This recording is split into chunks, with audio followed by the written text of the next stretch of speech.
राहुल और सविता दोनों दिल्ली के एक घर में रहते थे। राहुल के दादा दादी दिल्ली के बाहर रामगढ़ नाम के गांव में रहते थे। वो अक्सर राहुल और उसकी पत्नी सविता को गांव आने के लिए फोन करते रहते थे, पर राहुल काम की वजह से कभी उनसे मिलने गांव नहीं जा पाता था। एक दिन गांव में राहुल की दादी की तबीयत बहुत खराब हो जाती है। राहुल को फोन करके बुला लो, मुझे उसकी बहुत याद आ रही है। हाँ, मैं अभी राहुल को फोन करता हूँ। राहुल के दादाजी राहुल को फोन करते हैं। बेटा राहुल, तेरी दादी की तबीयत बहुत खराब है, वो बस तुझे ही याद कर रही है। लो, उनसे बात करो बेटा। बेटा राहुल, हमने बचपन में तुझे देखा था जब तू गांव आया करता था, पर उसके बाद ना हम कभी शहर आए और ना तू कभी गांव आया। तेरे माँ बाप तो इस दुनिया में रहे नहीं, अब तो हमारा जो है तू ही है। अब हमारी थोड़ी सी जिंदगी बची है, इसलिए हमारे मरने से पहले एक बार अपने बूढ़े दादा दादी से मिलने आ जा। ऐसे मत बोलो दादी जी, हम हमेशा आपको याद करते हैं।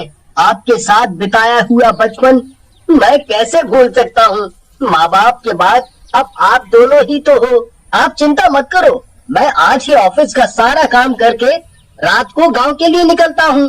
ठीक है बेटा। राहुल सविता को दादी की तबीयत के बारे में बताता है।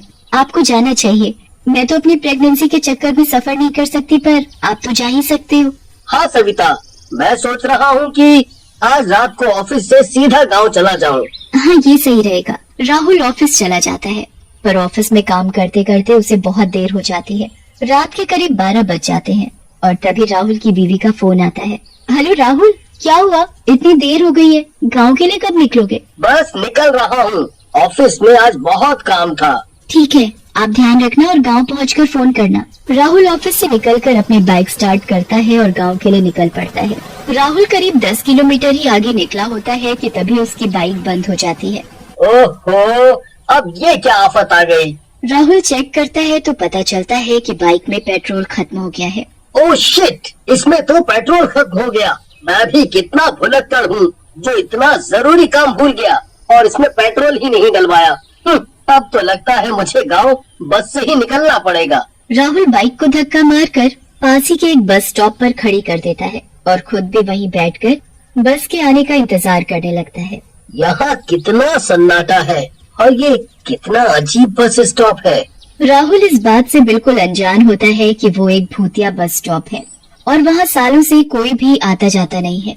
राहुल को वहाँ बैठे हुए 10 मिनट ही हुए होते हैं कि तभी एक बस वहाँ आकर रुकती है। उस बस में से एक कंडक्टर नीचे उतरता है। कहाँ जाना है तुमको? जी, वो रामगढ़। वहीं जा रहे हैं, आकर बैठ जाओ। पर मेरी बाइक यहाँ खड़ी है, इसमें पेट्रोल खत्म हो गया था, इसलिए मुझे यहाँ खड़ा करना पड़ा। पर मैं इसे ऐसे यहाँ छोड़कर नहीं जा सकता, तो क्या इसे ऊपर रख सकते हैं?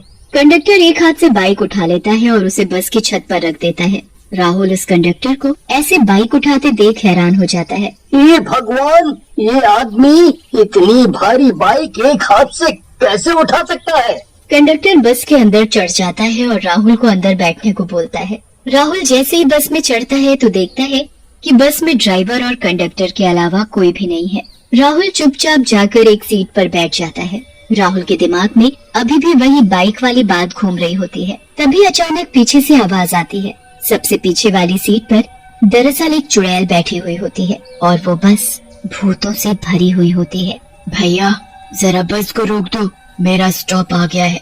जब मैं इस बस में चढ़ा था तब तो यहाँ कोई भी नहीं था, तो ये पीछे से किसकी आवाज आई?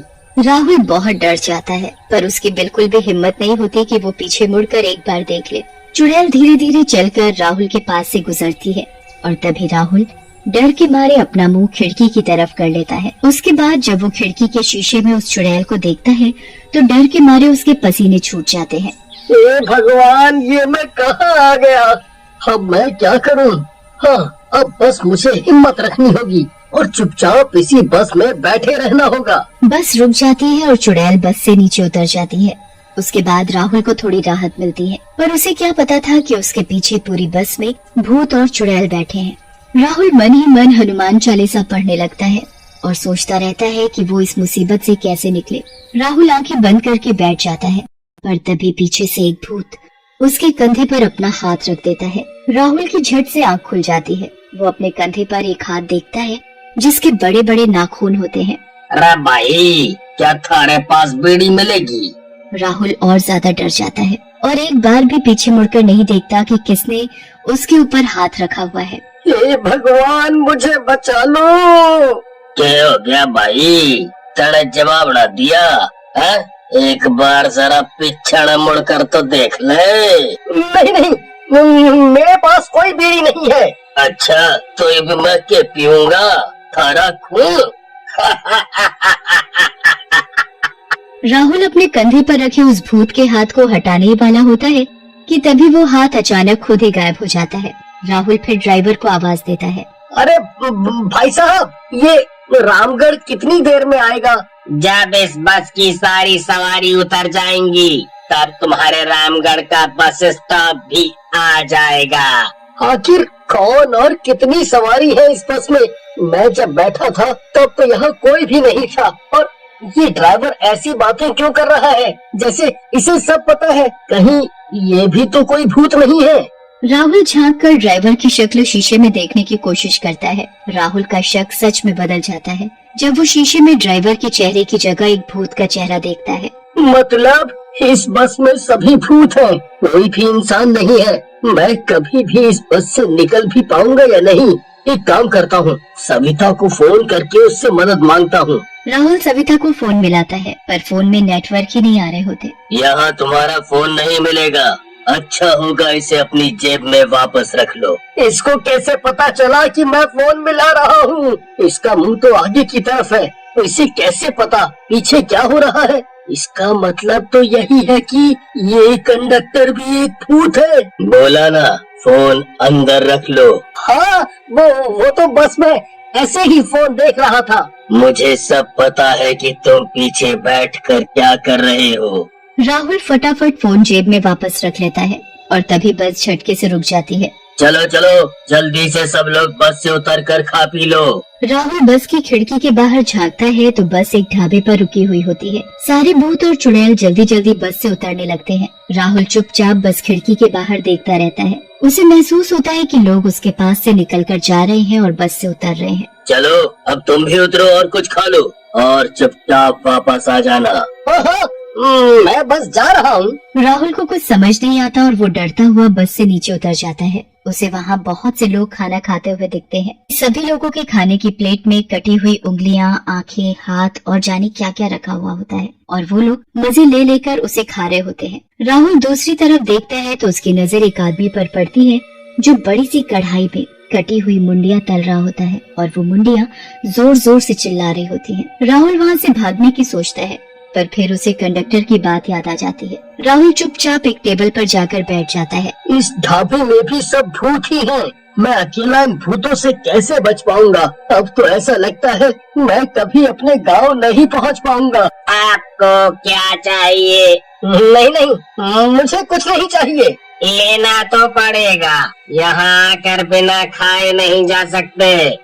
मेरे लिए एक गिलास पानी ले आओ बस। ठीक है, अभी लाता हूँ। कुछ देर बाद वेटर राहुल के टेबल पर एक गिलास रखकर चला जाता है। राहुल पानी पीने के लिए गिलास उठाता है पर उसमें पानी नहीं बल्कि खून होता है। राहुल डर कर वो गिलास टेबल पर रख देता है। तभी कंडक्टर की बस के अंदर से आवाज आती है। चलो चलो, जल्दी से सब लोग अंदर आकर बैठ जाओ। सबसे पहले राहुल बस में चढ़ता है और अपनी सबसे आगे वाली सीट पर जाकर बैठ जाता है। उसके बाद सारे भूत और चुड़ैल बस में चढ़ने लगते हैं। राहुल डर के मारे चुपचाप आंखें बंद करके बैठ जाता है। उसके कानों में बस लोगों के चलने की आवाज आती है। बस फिर से चल पड़ती है। राहुल अपनी आंखें नहीं खोलता और बस मन ही मन भगवान का नाम लेता रहता है। कुछ देर बाद राहुल के कंधे पर कंडक्टर हाथ रखता है। तुम्हारा बस स्टॉप आ गया है, चलो नीचे उतर जाओ। राहुल आंखें खोलता है तो सामने रामगढ़ का बस स्टॉप होता है। तुम बहुत बहादुर हो जो इस बस से भागने की कोशिश नहीं की। अगर ऐसा किया होता तो यहाँ तक कभी नहीं पहुँच पाते। चलो अब जाओ, और तुम्हारी बाइक में पेट्रोल पूरा भरा हुआ है तो अब तुम आराम से बाइक पर अपने घर तक जा सकते हो। राहुल बस से उतर जाता है। उसके बाद कंडक्टर एक हाथ से राहुल की बाइक नीचे उतार देता है और वो बस वहाँ से चली जाती है। राहुल अपनी बाइक में पेट्रोल चेक करता है तो पेट्रोल पूरा भरा हुआ होता है। उसके बाद वो सारी घटना अपने दादा दादी को सुनाता है।